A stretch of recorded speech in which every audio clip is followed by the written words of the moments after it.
Okay, so percent yield. We've been talking up to now about ideal stoichiometric calculations, which means everything goes perfectly, which, as we all know, it never does, based on our conversations this morning. Everything goes perfectly. You get the maximum amount of product that you could possibly get, and you recover it all, and you mass it all, and life is grand. However, things happen. Transformers blow. Pitchers get hurt. And, you don't have reactions that run all the way, or you don't recover everything from a reaction to actually get it massed. And so that's when we talk about our actual yield versus our theoretical yield. Everything that you have computed up to now is your theoretical yield. Your theoretical yield is what the perfect math says will perfectly happen. Yay! Your actual yield is after you're done with the experiment, you're done with the reaction, and you scrape it all down, and you dry it all carefully, and you take a mass of it. It's what you actually produced and recovered and measured. The actual yield is never perfect. It just isn't. It's pretty impossible to generate a perfect percent yield. What we do is we compare the actual yield to the theoretical yield. And we just put actual, it's just like percent loss, except it's not what you lost, it's what you got. The actual over the theoretical times 100 is your percent yield.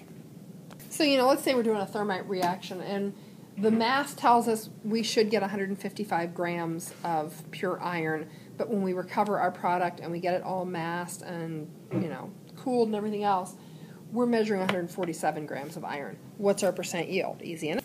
So we'd take the actual yield, which is what we measured, massed, recovered, and divide it by the theoretical, which is what the math said we should get, and we multiply by 100. So here we get 94 with 3 sig figs, 94.8% yield. That's not terrible. This is where I talked a little bit about quantitative analysis at YSU. It's Dr. Larry Curtin, and it's mostly a lab class, and you have to get, I think it's under 2% loss. So you have to get 98% yield on all of the reactions that you run, and until you get 98 or better percent yield, it doesn't count. You have a 0 for the lab. So you keep running it until you get 98 or better percent yield.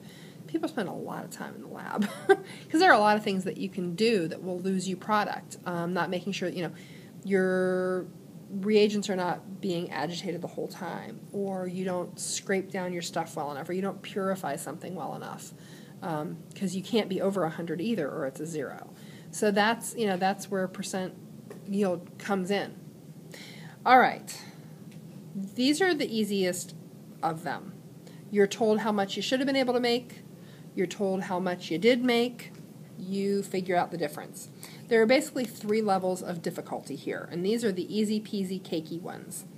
So we've introduced these. What I'm going to do at this point is cut you loose to work on homework. I need to add a bunch of questions, and starting sometime next week, we'll move up to the 2nd level of difficulty, which is I tell you how much stuff you have, you figure out your theoretical, and I tell you your actual, and you compute percent yield.